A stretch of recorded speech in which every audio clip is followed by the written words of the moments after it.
Hello everyone, welcome back to another video. आज के इस वीडियो में हम जानेंगे किस तरीके से आप बैंक ऑफ बड़ौदा का CQIC फॉर्म किस तरीके से फिलअप कर सकते हैं।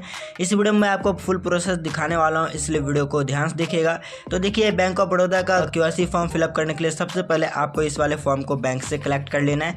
नहीं तो इस फॉर्म का लिंक मैं आपको डिस्क्रिप्शन भी प्रोवाइड कर दूँ, आप वहाँ से इस फॉर्म को डाउनलोड कर सकते हैं। आइए जानते हैं किस तरीके से आप इस फॉर्म को फिलअप कर सकते हैं, और आगे वीडियो में आपको ये भी बताऊंगा कि इस फॉर्म के साथ आपको कौन कौन से डॉक्यूमेंट अटैच करने होते हैं। तो सबसे पहले यहाँ पर फॉर्म को हम फिलअप करते हैं। तो यहाँ पर आप देख सकते हैं सबसे पहले टॉप पे यहाँ पर आपसे अकाउंट टाइप पूछे जा रहे हैं, किस टाइप का आपका अकाउंट है वो बताना होगा। जैसे कि नॉर्मल है, सिंप्लीफाइड है या फिर स्मॉल टाइप का अकाउंट है। तो हमारा नॉर्मल अकाउंट है, नॉर्मल पर इस तरीके से टिक लगा देंगे। इसके बाद आपसे CQIC नंबर मांगा जाता है, जो कि हम ब्लैंक छोड़ देंगे, इसको भरने की ज़रूरत नहीं है आपको। इसके बाद हम नीचे साइड आएंगे, देखिए यहाँ पर आपसे पूछा जाता है name same as ID proof, यानी जो आपके ID प्रूफ में जैसा नेम आपका चल रहा है वो नेम आपको यहाँ पर फिल करना होगा। जैसे कि सबसे पहले आपको प्रीफिक्स में यहाँ पर मिस्टर या मिसेज आपको चूज़ कर लेना है। आपके नेम का फर्स्ट नेम यहाँ पर फिलअप करना होगा। इसके बाद अगर आपका कोई मिडल नेम है तो मिडल नेम आप फिल कर सकते हैं, अदरवाइज आप अपना यहाँ पर लास्ट नेम फिलअप कर देंगे। इतना डिटेल फिल करने के बाद हम नेक्स्ट कॉलम में आएंगे, जहाँ पर आपसे मैदान नेम पूछा जाता है, इफ़ एनी। अगर आपका कोई मैदान नेम है तो आप फिल कर सकते हैं, अदरवाइज आप इसको ब्लैंक छोड़ सकते हैं। इसके बाद आपसे आपका मदर नेम पूछा जाता है, आप अपना मदर नेम यहाँ पर फिलअप कर देंगे। मदर नेम में भी सेम प्रोसेस रहेगा। सबसे पहले आपको नेम का प्रीफिक्स चूज़ करना होगा। प्रीफिक्स में आप यहाँ पर मिसेज चूज़ कर लेंगे। आपके मदर का नेम फिल कर देंगे, जैसे कि फर्स्ट नेम, मिडल नेम और लास्ट नेम, वो आपको यहाँ पर फिलअप कर देना होगा। अगर कोई मिडल नेम है तो मिडल नेम फिल कर देंगे, अदरवाइज आपको लास्ट नेम यहाँ पर फिलअप कर देना है। इतना डिटेल फिल करने के बाद आपसे जेंडर पूछा जाता है, आप अपना जेंडर यहाँ पर बता देंगे, जैसे कि हमने मेल पर टिक मार्क कर दिया है। इसके बाद आपसे मैरिटल स्टेटस पूछा जाता है, आप यहाँ पर मैरिड हैं, अनमैरिड हैं या फिर अदर्स में आते हो, आपको चूज़ करना होगा। तो हम यहाँ पर अनमैरिड हैं, तो अनमैरिड पर इस तरीके से टिक लगा देंगे। इसके बाद आपसे सिटीजनशिप पूछा जाता है, तो आप अपना सिटीजनशिप बताएंगे, जैसे कि हम इंडियन हैं तो इंडियन पर हमने मार्क कर दिया है।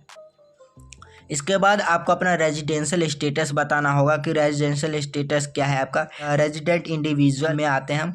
उसके बाद आपसे ऑक्यूपेशन टाइप पूछा जाता है, आप अपना ऑक्यूपेशन टाइप बताएंगे, जैसे कि आप प्राइवेट सेक्टर में काम करते हैं या फिर पब्लिक सेक्टर में काम करते हैं या फिर आप गवर्नमेंट सेक्टर में काम करते हो, आपको बताना होगा।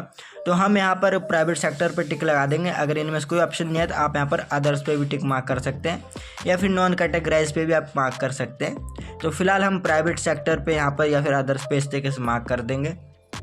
यहाँ पर जो आपसे पूछा जा रहा है इस बॉक्स पे आपको मार्क नहीं करना है, क्योंकि हम इंडिया के पर्सन हैं, इंडिया के बाहर के नहीं है, तो ये हमारे लिए एप्लीकेबल नहीं होता है, तो इसलिए हम इस पर मार्क नहीं करेंगे। उसके बाद देखिए यहाँ पर एडिशनल डिटेल आपसे पूछा जा रहा है, री only if you tick above box, यानी अगर आपने इस बॉक्स पे मार्क कर दिया है तब आपको एडिशनल डिटेल फिल करने की ज़रूरत है, अदरवाइज आप इसको ब्लैंक छोड़ेंगे। आप नीचे साइड आएंगे, यहाँ पर आपसे प्लेस और सिटी ऑफ बर्थ आपसे पूछा जा रहा है, जैसे कि हम यहाँ पर दिल्ली फिल कर देते हैं। उसके बाद आपसे यहाँ पर कंट्री ऑफ बर्थ पूछा जा रहा है, तो आप अपना कंट्री ऑफ बर्थ यहाँ पर बताएंगे। तो हमने यहाँ पर इंडिया फिल कर दिया है। इसके बाद नीचे साइड आएंगे, यहाँ पर detail of QIC document submitted पूछा जा रहा है, कौन से डॉक्यूमेंट आप सबमिट करने वाले हैं QIC के लिए, वो आपको यहाँ पर बताना होगा। जैसे कि यहाँ पर देख सकते हैं टेबल हमें दिया गया, इस टेबल में आपको यहाँ पर अलग अलग टाइप के डॉक्यूमेंट्स बताए जा रहे हैं, जैसे कि Aadhaar card, list of OVD, जैसे कि voter card, passport, driving licence, NREGA job card या फिर नेशनल पॉपुलेशन रजिस्टर। इनमें जो भी डॉक्यूमेंट आप यहाँ पर प्रोवाइड कर रहे हैं, उनका नंबर और आपका एक्सपायरी डेट वगैरह यहाँ पर फिलअप करना होता है। फॉर एग्जाम्पल, ज़्यादातर लोग के पास यहाँ पर आधार कार्ड होता है, मैं आधार कार्ड का डिटेल फिल करके आपको बता देता हूँ। तो जैसे कि हम यहाँ पर आधार कार्ड डॉक्यूमेंट यहाँ पर सबमिट करेंगे, तो आधार कार्ड वाले पे इस तरीके से मार्क कर देंगे, क्योंकि यहाँ पर देख सकते हैं आधार कार्ड हमारा मैंडेटरी यहाँ पर कहा गया है, हमारा आधार कार्ड यहाँ पर मैंडेटरी है देना, वैसे भी तो आपको आधार कार्ड यहाँ पर देना ही देना पड़ेगा। तो देखिए यहाँ पर आधार कार्ड वाले बॉक्स पे इसके सामने यहाँ पर आपसे डॉक्यूमेंट नंबर पूछा जाता है, तो यहाँ पर आप अपना आधार कार्ड नंबर फिलअप कर देंगे, जो भी आपका आधार कार्ड नंबर है। अथॉरिटी पूछा जाता है, आधार कार्ड को कौन इशू करता है, जैसे कि यहाँ पर उड़ाई इशू करता है आधार कार्ड को, तो हम यहाँ पर उड़ाई इस तरीके से लिख देंगे। इसके बाद आपसे डेट ऑफ इशू पूछा जाता है आधार कार्ड का, तो यहाँ पर आप इस तरीके से डैश मार्क कर देंगे। उसके बाद प्लेस ऑफ इशू आपसे पूछा जाता है, आधार कार्ड कहाँ पर आपका इशू किया गया था, जैसे कि हमारा दिल्ली में किया गया है, तो यहाँ पर दिल्ली फिल कर देंगे। इसके बाद आपसे आधार कार्ड का एक्सपायरी डेट या वैलिड अप टू पूछा जाता है, तो इसमें भी हम डैश मार्क कर देंगे। उसके बाद आपसे आइडेंटिटी प्रूफ आपसे पूछा जा रहा है, तो आइडेंटिटी प्रूफ में भी हम आधार कार्ड यहाँ पर लिख देंगे। आधार कार्ड लिख देंगे। और यहाँ पूछा जाता है एड्रेस प्रूफ में आप कौन सा डॉक्यूमेंट प्रोवाइड कर रहे हैं, तो एड्रेस प्रूफ में हम आधार कार्ड ही प्रोवाइड कर रहे हैं, तो यहाँ पर आधार कार्ड यहाँ पर लिख देंगे। आपको बस ये टेबल फिल करना है, टेबल में आपको आधार कार्ड वाला डिटेल आपको फिल करना है।